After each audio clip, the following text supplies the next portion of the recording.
What is truly going on for women in tech? You'll notice that's not a question and it's not a statement. It's an invitation. We want to have a conversation with you today, excuse me, about what's truly going on with women in tech. And here's the thing about this conversation. This is not just a one-way, I'm up here talking to you. We're going to have two guests today that are going to bring their perspectives and their hearts. And then we'd love to hear from you too. Taryn, I love your comment already. Can't wait to hear what we're going to share. Taryn, your voice is welcome too. We'd love for you to bring it in. So as an introduction, my name is Lisa Duerre. I am the proud founder, co-founder, and CEO of RLD Group. We are on a mission to eradicate burnout in tech, take culture transformation out of the clouds, and drive bottom line results. And listen, part of that has to do with women in tech. This is a conversation that people avoid and dance around and also feel like they have the answers, but they're not asking all the questions. So today is about curiosity. And I'd love to invite my two guests today, our partners here, Rachelle Niemann and Alenka Znidarsic, up to the stage. Hello, hello. There's Rachelle and Alenka. Hello, ladies. Hello. Hello, Lisa. Happy to have you here. So for those of you in the audience, if you know Rachelle and Alenka like I do, you already know they're awesome and filled with heart, insight, research, lived experience. Go ahead and drop in the chat if you know Alenka and Rachelle, something you appreciate about them. For me, what's happened for me is that they brought this concept forward and said, listen, this is something we need to talk about. This is something we need to fix. And this is something we all don't have all the answers to. We believe at RLD Group that the wisdom is in the system and that collectively when all voices are brought forward and heard and held space for, magic can happen. So I'd love to start off with, if we could just presence Rachelle and Alenka, who you are, why this matters to you, why it's important right now, and what becomes possible in this conversation. So Rachelle, how about you go first? Can you introduce yourself? Yeah, absolutely. Thank you, Lisa and Alenka. I am privileged to be here with both of you talking about this today. And it's really top of mind for me because I have an electrical engineering degree. I didn't realize I was, part of that statistic of women leaving the technology space. I think I left about 7 years in. I'm still part of it, but dabbling on the edges rather than really being in it. And I really didn't understand why I left tech, but I think there was a lot of healing I was doing on my own.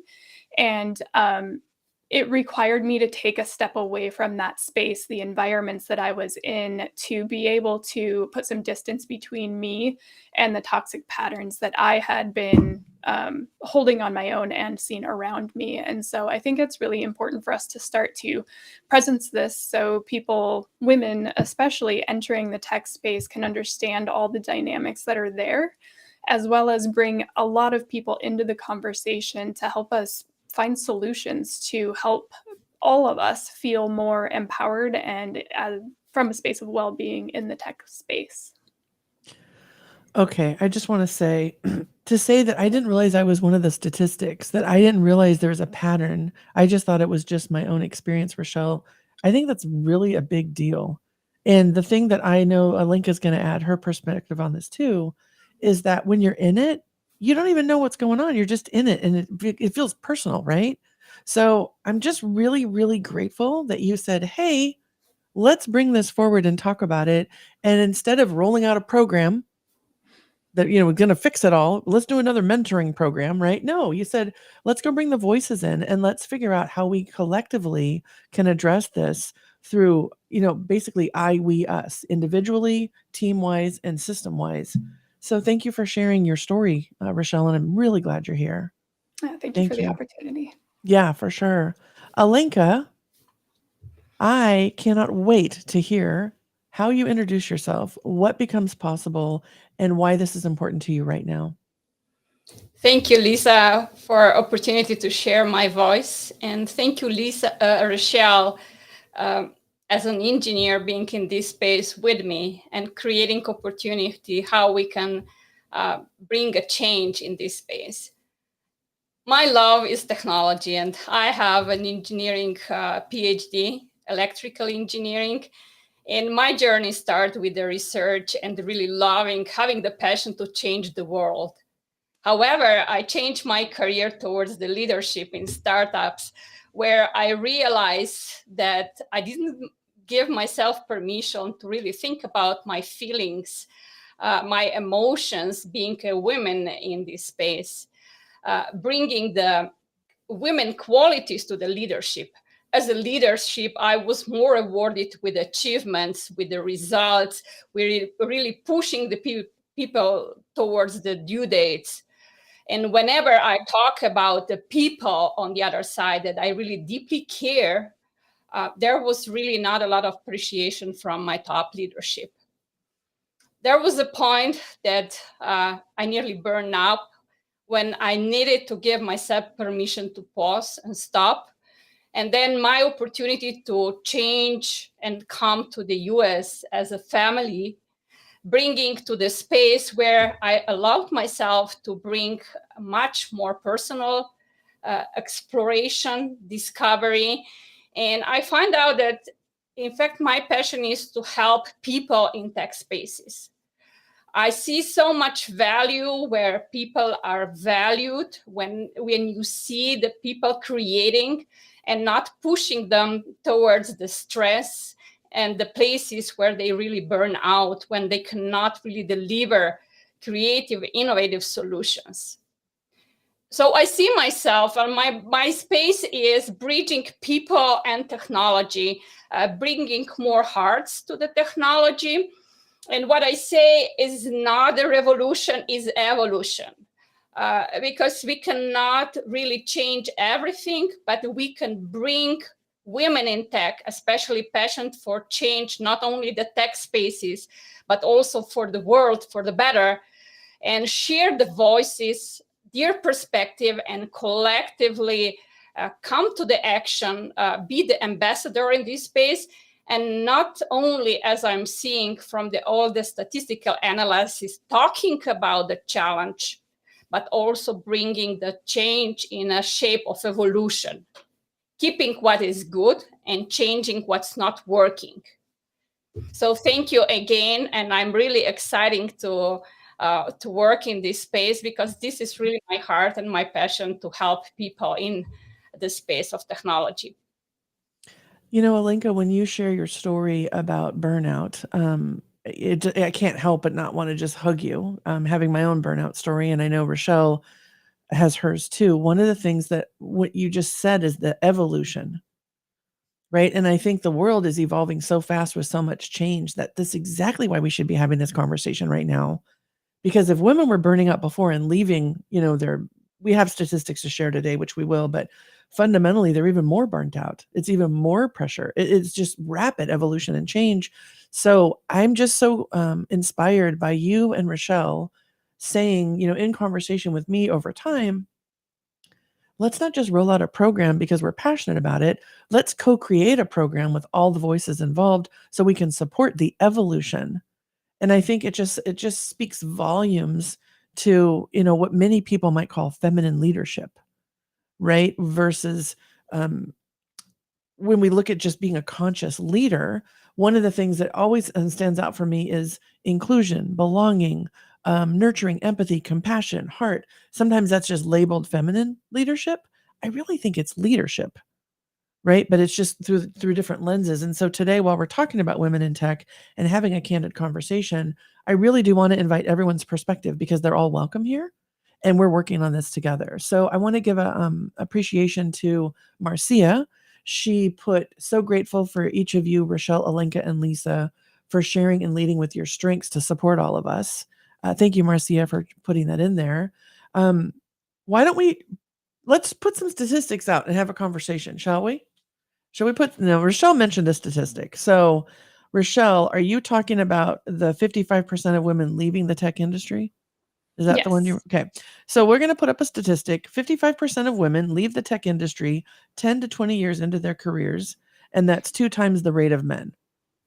So I'm going to let that land for a second. So anyone in here right now listening live, what are your thoughts on this statistic? Rachelle actually said she is this, so you can share your story. But 56% of women leave the tech industry at double the rate of men. Let's just go there for a second. Rachelle, can you shine some light on that through your own experience? Yeah, from my personal experience, I grew up in an environment that didn't really promote the feminine traits or qualities, and so I personally like rejected them as well and tried to really embody those masculine energies. And what I've learned through this healing journey I alluded to a little bit earlier is that my power, my strengths come from those more feminine traits or those more conscious traits of compassion and empathy and kindness. And I was really at odds with myself in the process of going through, a very male dominated industry. And I was very supported in my environment by my leadership in my role. However, there was a lot of toxic behavior as well that I didn't really recognize as an issue at the time. But now looking back, I can see just how damaging it was for me as a woman and being one of the only females in my group or like traveling. It didn't feel like I had the power to speak up and have a voice for myself in those moments because I wasn't sure how to even approach that or what the impacts would be on my career and the journey that I was on. When you say that, I'm having flashbacks of my own experience as well. And I'm sure anyone in the chat wants to drop theirs in because we know that when you have that lived experience, you can't unsee it or undo it. You have to work through it. And I appreciate you sharing it. And what's so interesting to me is that I was in tech I'm still in tech now, but when I was inside organizations, I remember even choosing the clothes that I would wear. I made sure there was no cleavage. I never wore earrings like I do now. I kind of like toned myself down. I like squeezed myself into a smaller space and held myself smaller. And I think that led to my burnout too, because I wasn't even fully expressing who I was and how I was feeling in the situation. And I know that when you can't be your whole self, there's problems, right? There's healing that needs to happen. So I'm just going to take a moment and I'm going to highlight a couple things. So Taryn's saying, I left high tech. I trained as a coach and wanted to bring the skill set as an HR business solution, but it wasn't honored and appreciated, right? So there's another statistic. Thank you, Taryn, for that. Alenka, when you're thinking about this right now and what Rachelle's story is, what can you add to this conversation through your own experience and to just share your lived experience? It's a very interesting topic for me because, in fact, I was enjoying my journey in technology spaces. So I was being in research, product development, innovation, and then later on in leadership. And there was not a lot of awareness why I am so much under the personal stress. There was not awareness that I was really hiding my, I would say, female qualities when it comes to the people's leadership. And I really try and push through with due dates, quality issues, and the things that they were required for me to fulfill from the leadership. I was not able to really express myself, my true self through that. And what I really realized later on that I was not even aware. My personal development, I didn't give myself permission to work on myself or being aware of those issues because I was just working, and trying to prove not only myself, but delivering results. So whenever I was staying behind and trying to figure it out about myself, my own feelings, was really more push, do more than be in work in your personal development. And that's why I think it's so important to talk about it, because I see a lot of women in tech. There is little awareness what they are going through. There's little awareness many times even from the male colleagues, that they are not aware that they are bringing unconsciously some biases towards the women. We are not talk about that. There is no space to have this conversation. And I would say, how can the environments where there is a lot of male dominating know about how we are feeling and what we are feeling and what we are seeing? Yeah, I really appreciate I say this a lot. I really appreciate. I think it's because I stand in appreciation of you both so much as being curiosity guides, right? And sharing your own experience. That's a lot to talk about, right? And it's almost like when you're talking about it, you relive it in your body. There's a somatic reaction, right? You can feel like I can feel my chest tightening as you're talking, right? And so I just want to say thank you for that. And there's a couple of the chats in here. I want to make sure I'm highlighting. Svetlana Paralova. Sveta, I'm so glad you're here. 55% of women leaving affects leadership pipeline. Hello, right? And John is here. John, nice to see you again on our lives. I think leadership as a whole is making a transition from aggressive style to maturing style. Yeah, nurturing style. Yeah. And in my mind, one of the words I like to think about is just conscious leadership and wholeness, right? So when we think about so many of our clients are male and they're just like, okay, I'm doing my best. I'm trying to hire more women, like, and they feel like pushed on or judged or something. And what I'd love to do is just figure out how we might shift that conversation to what becomes possible and not make it so much a check the box and you need 20% in this role and 12% over here. And like, we're not talking about just shifting this and giving you a checklist. We're literally talking about becoming conscious leaders and embodying feminine and masculine energies and traits and leadership styles so that your team can thrive and your system can thrive. And so when I look at one of the things that I think is when we're talking about burnout, right?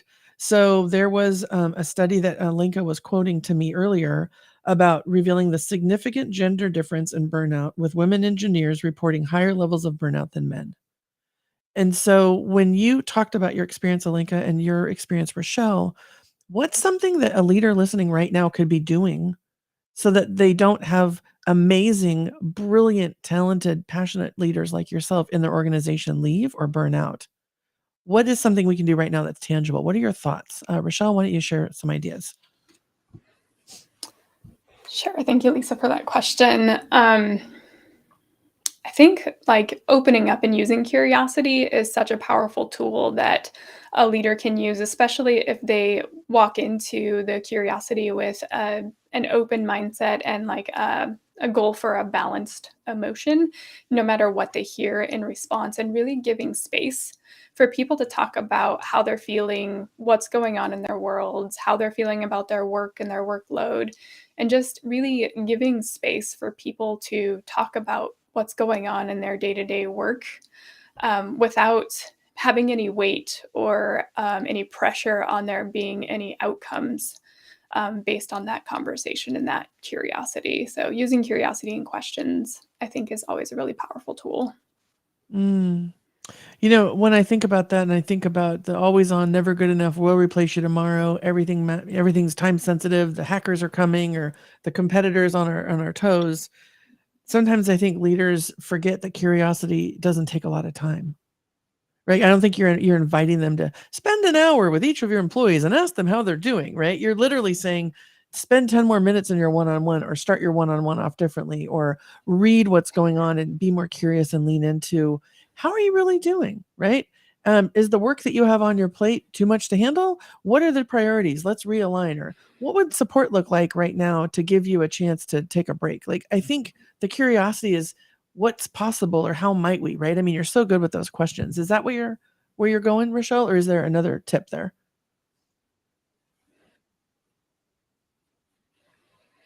Oh, wait, I'm can sorry, you? my tech is a little glitchy right now, so Oh, yeah, I can hear you. okay. So yeah, is what I'm saying. Did you hear what I said?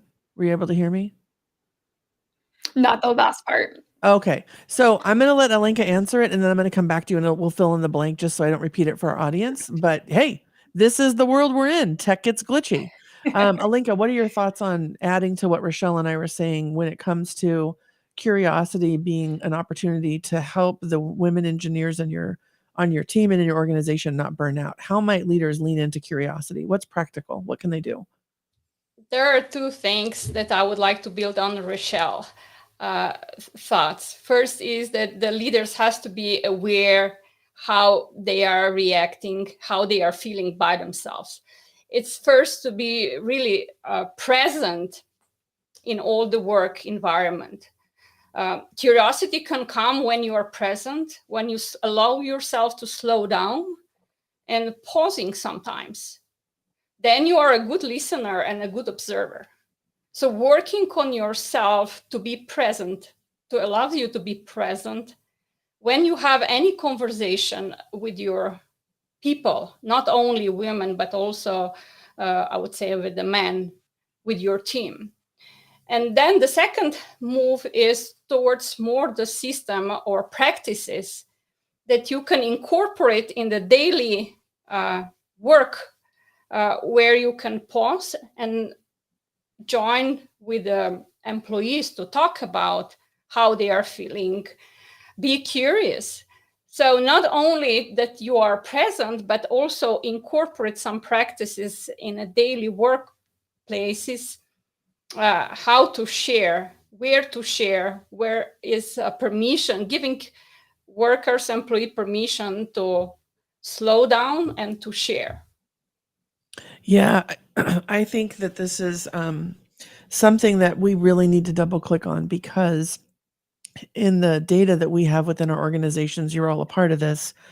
When we do Clifton Strengths, because we do that in every engagement, right? We have the data, our frontline data showing that tech leaders live in execution land. And we know this, but we have the data to back it up, right?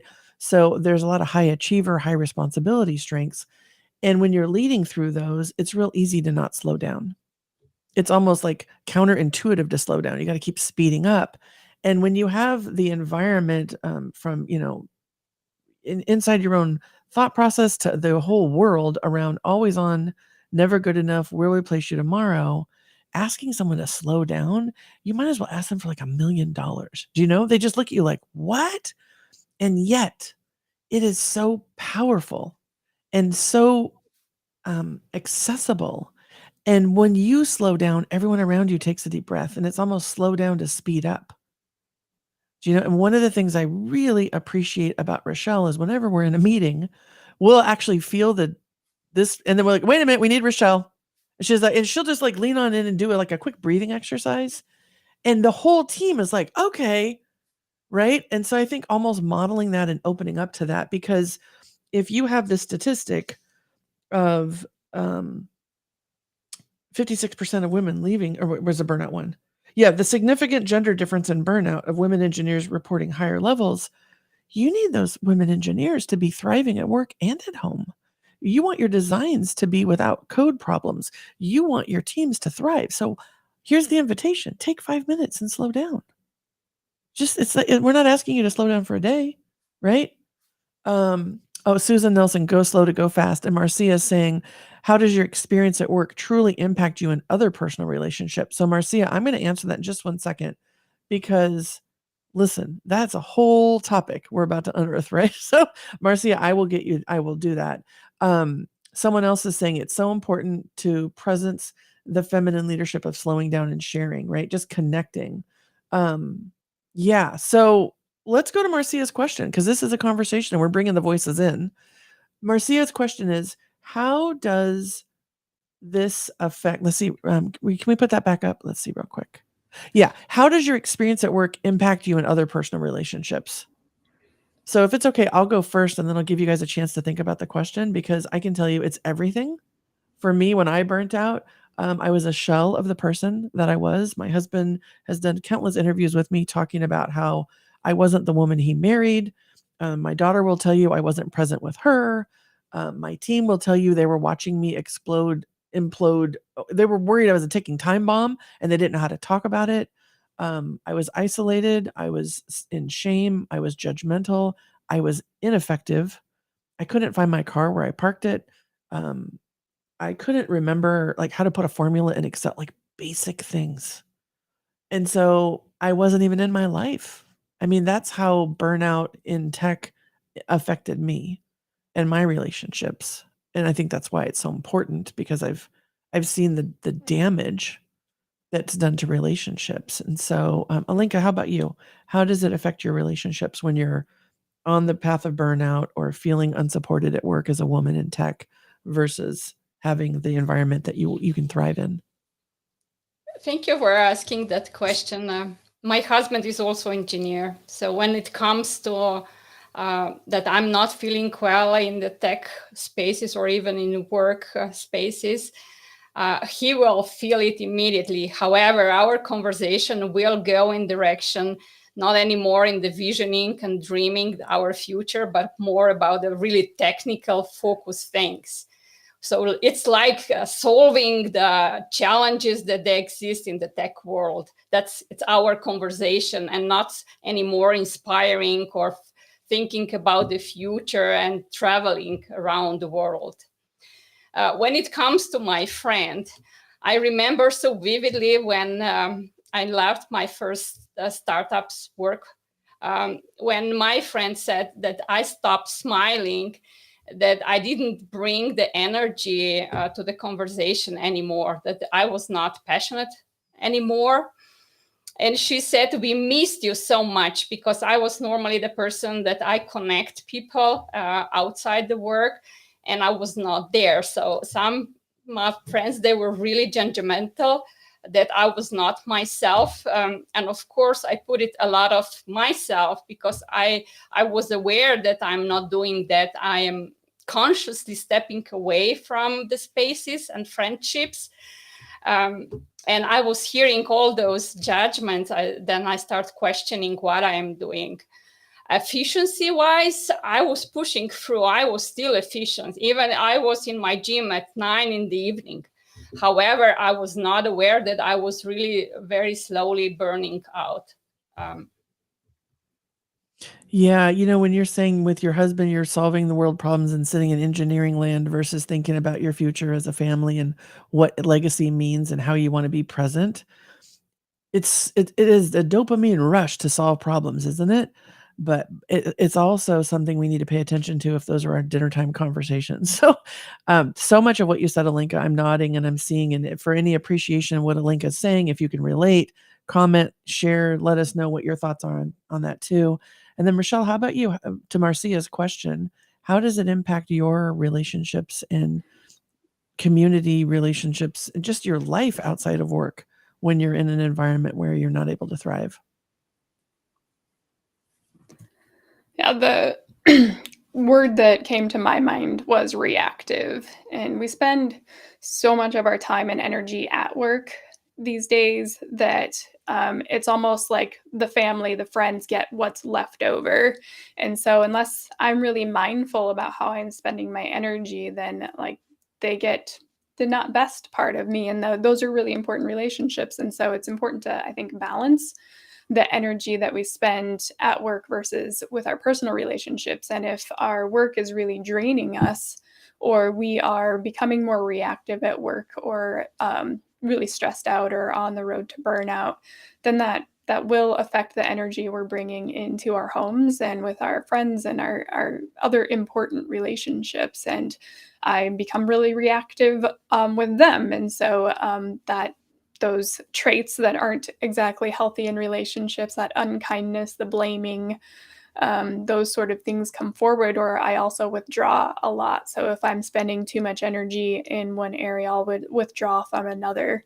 And so I would say there's a ripple effect, and then it becomes this cycle of taking and reacting over and over again. And unless I take a step back to pause and notice what's going on, I'll likely stay in the cycle of reactivity. I have so much I want to say with what you just said, because this is it right here between the two of you talking about this. Reactivity in a high execution world is not going to help. It's not going to help. The last thing we need is reactivity. I think Dr. Danny Friedland said the last thing we need is any training on how to be reactive. We've got that down pat, right? Gabe's is saying, Alenka, I can relate how about showing up in meetings and not being engaged. I really appreciate that comment. And I think one of the things that Rachelle, Alenka, and I are really trying to figure out and are inviting you all into the conversation is, what are the tools and resources and conversations we need to have so that we can actually support the evolution, if you will, and create the space for women in tech to thrive. And there was a comment in here, if we can bring it up, from John. I think this is part of what we're talking about too. So John was saying identifying professional bias starts with knowing your personal biases. Experiences in our personal lives can alter our professional biases. And as a father of 3 women and grandfather of 2 granddaughters, his experience has changed his perspective 100%. And I think that right there is why we're doing this today. We're asking people to come in and have the conversation and bring that forward. Do you guys have any comments for John on what he's saying? I really appreciate John's comment. I have a lot of conversation about what is unconscious bias related to women in tech and what not. Even with my husband, that he is my friend and my partner for so many years. And I find out that a lot of things is going on unconsciously. Maybe even from the early child education. So we are not sharing that, not in the family. We are not talking about those biases. And even some people, they feel shame when you to say you have a bias. It's not about shaming someone. It's just encourage someone to really, I would say, uncover their own biases and talk about that, being just open to talk what he has in his mind and how he react. And whenever it comes to conversation between female and men in technology spaces, it's always the curiosity and listening, that there are very good skills that comes to the bias questions. Yeah, I appreciate that so much. And look at here's what Carl Louis is saying. Open mind is one of the key. It's sad it's not common in workplaces. I've seen how feminine work and it's impacting in a way that's not much pressure and having a promising result. Yeah, that's one of the things we're really curious about right now. And we're thinking about how might we design and create and invite a conversation through the process that will actually create the open mind. And that's why I think curiosity keeps popping up. Thank you for that comment, Carl. And Marcia, oh yeah, you're welcome and please share yours too. For those of you that don't know Marcia, she's in our collective as well. And Marcia works with us through Strengths, which is also a burnout prevention tool, and helps us see the uniqueness and the awesomeness in all of us, because we're all coming at it through different lenses of strengths. And so as we think about this conversation today, I think what I want to ask is, for the folks that are chatting, what are you most inspired by as we're opening up this conversation? If you could drop that in the chat. And then for Rachelle and Alenka, what becomes possible with this conversation as we're getting ready to roll out a co-creation event?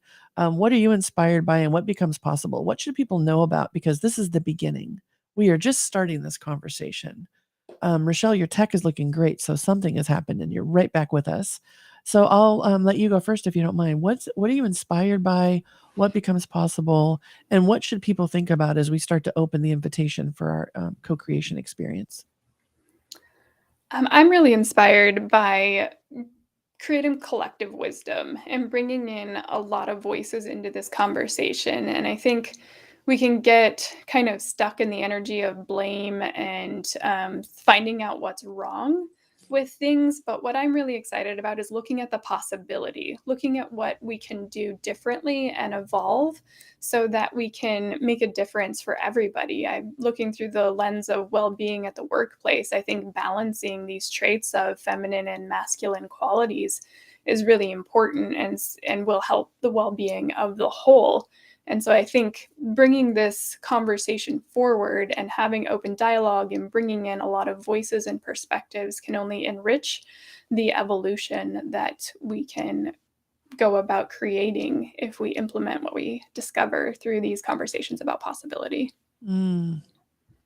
Okay, let's show Rachelle some love for that, right? She's literally saying, let's not blame, let's come together and figure it out and use the best of what was, what is, and what could be, right? And crowdsource the wisdom and think about how we might all thrive and stop the statistics from happening, right? For what's better, what is brighter. It's not even about just stop the bleeding, it's change the game. Yeah, thank you, Rachelle. I'm so inspired by that. Feel free, everyone, to drop some thoughts on that with Rachelle. Alenka, for you, when I think about this too, I'm really curious, what are you inspired by in this conversation right now? and what becomes possible as we continue the conversation and lead and move toward this co-creation event we're going to be offering. I'm really inspired that we open space for this conversation. So really thank you, Lisa, for that opportunity. And it's not one conversation, it's a serious conversation. It is a journey where we really openly invite everybody that it's open-minded, it's willing to contribute any ideas, creative ideas, to how we can build spaces where we can all thrive. It's about building spaces, workspaces where people comes first, where everybody, including women, can thrive. They can have a balanced life in work and out work. They can create, innovate, bring results to the company, and also have a life outside the workspaces. It's not only the conversation about the women, it's about the conversation of well-being for everybody. And that's why I'm inspired to see also male voices and male perspectives, because those are the ambassadors for us in the workspaces that we can have these conversations. Then we can normalize. And also I'm inspired to explore, this is a, I would say, opportunity on different levels. It's how we can change ourselves to be a better conscious leader, how we can change relationship, and also what we can do on the system level that the organization will be able to thrive. So creating systems and processes in place that will allow people to thrive. I have such a big smile on my face because I know what's possible with this conversation and what you're bringing to it, Rachelle and Alenka. I mean, we've talked about some statistics that are a little scary, lived experience, perspective. We've brought voices in from others in just a 40-minute conversation right now. And we've also been able to appreciate each other and highlight what's on other people's minds. So this is just the beginning, everybody. If you're interested in working with us to, and Marcia, I appreciate the honest, open, practical exchange. Yes, thank you, Marcia. And thank you for being a part of it.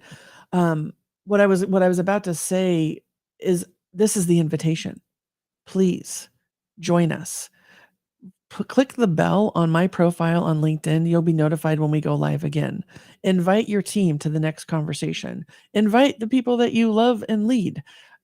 Think about, do you want to join us in a co-creation event? Do you want to actually go through a facilitated process where we look at this and we really walk away with some tangible, practical things on a deeper level? So if you're in, we're in. Go ahead and make sure to click the bell on my profile. If you have any questions about RLD Group and how Rachelle and Alenka and many of the other folks here can support you, rldgroup.com. We'd love to have a conversation with you. And I want to end with appreciation here from a couple of folks here. So Taryn is saying, holistic approach seems like the balance of conscious leadership. Interesting. Yeah, I'm really landing in conscious leadership and wholeness. And so I'm super curious about the holistic piece. And I'd love to talk to you more about that, Taryn. So thank you for bringing that and presencing it here right now. And then John says, I've always championed building a work community rather than a work culture. In a community, all cultures can thrive. How about that? So John, you're invited. Bring this in. Let's keep this conversation alive. Thank you for that. All right. So final thoughts. Rachelle, anything you'd like to inspire people with? What's one thing they can do today to keep this awareness alive and bring it forward in their workday? I really love the word that you just used, the awareness. So it's awareness of what's going on with us internally, and do we need to pause and do something differently, go about something differently, and also awareness of what's going on around us, and also taking a look at that and how it's impacting us as individuals and as a collective community in the workplace. Awareness, and to get to awareness, we need to pause. Yeah? Awesome. Yeah. Alenka, how about you? Last thoughts. One practical thing folks can do today to keep this conversation in their hearts and also connect with others in their community. Pausing, give yourself permission to be really curious what's going on around you. and invite people in conversation, open, honest conversation. And when I think about the tech spaces, it's not only about the leaders. Think about the engineers that create and innovate. Those are the people that they should be invited to those conversations too. So invite them, ask them, be curious about your work and day. Not just the leaders, the engineers inside too. Curious, invite, open, right? Yeah. Well, with that, I would like to say thank you to our audience for participating. This is what we're hoping for. If you have any last minute thoughts here, you want to jot them down, you want to be accountable for a conversation or celebrate Rachelle or Alenka in some way, please feel free to do that. We always invite that conversation. Rachelle and Alenka are also on LinkedIn. Make sure you follow them. And I can't wait to continue the conversation next and then open the doors to our co-creation event so that we can bring all the voices in. Thank you so much for being a part of what becomes possible when we invite curiosity and pausing. Thank you, Alenka. Thank you, Rachelle. Thank you, everybody. Thank you all. Thank you, Lisa.